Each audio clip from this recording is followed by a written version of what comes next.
Merci les amis, vraiment. Ah, Toye vraiment Koyamba, Papa Popi, l'homme de Silicoti vraiment fraîchement arrivé à Komisiko yo, Nanukuta Vandite na permite mais poto na poto, nanu pas.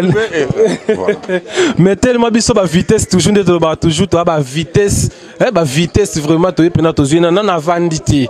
Mais to bité to tungisima muki vraiment Toye ba vraiment ba impression na ye ndenga kuti batu ebele ya ba commune ebele ba rozela vraiment des ara et puis presse mobimba bazawa moi ba impression déjà comme on a bateau tout ba ye presse ba ye ba master ba famille na bato so po yebite me monde ba yo yamba yo impression non papa pour pesande sengopo qui ne manquait trop gabana comme tindelanga ba menace dit so yete net donc vraiment na sengo trop ya romona bino ya romona kisasa o manquait ngai après une année 4 mois.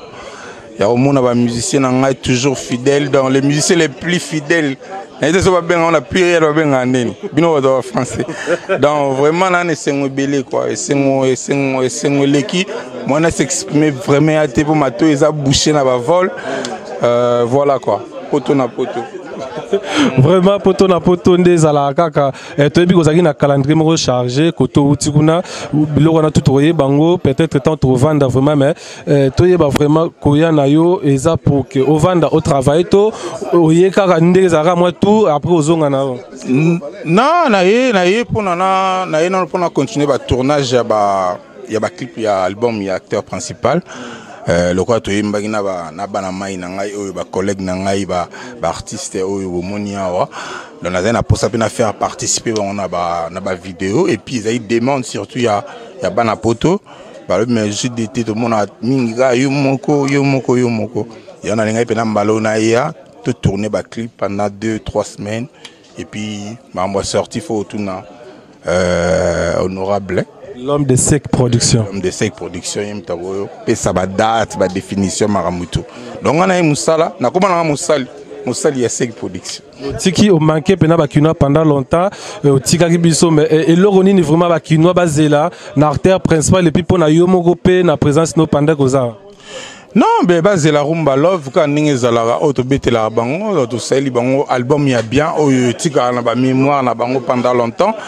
Donc il aura bien na il bango la musique, on a beau sala yango na yebo sa musique quoi. Mo na kana ngote, bilamba kana ngote. Inda kuna kana ngote, na yebika musique. Donc ya on a il bango. Na sengi ko senga.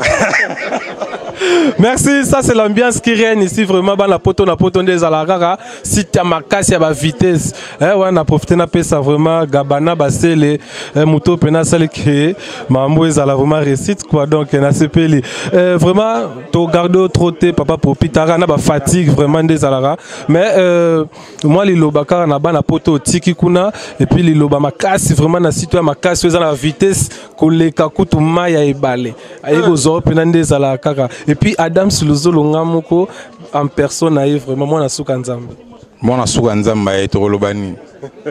Toroloba seul le roté poto na poto, bana poto boye bikane na la kabino na royal lelo donc na ye comme prévu quoi donc mbote na bino tout tanga ba kombote peza la ke so ineni dans mbote na bino tout site na bino yango poto na poto na mon souka nzambe pe yo. Tevite moi liboso nani.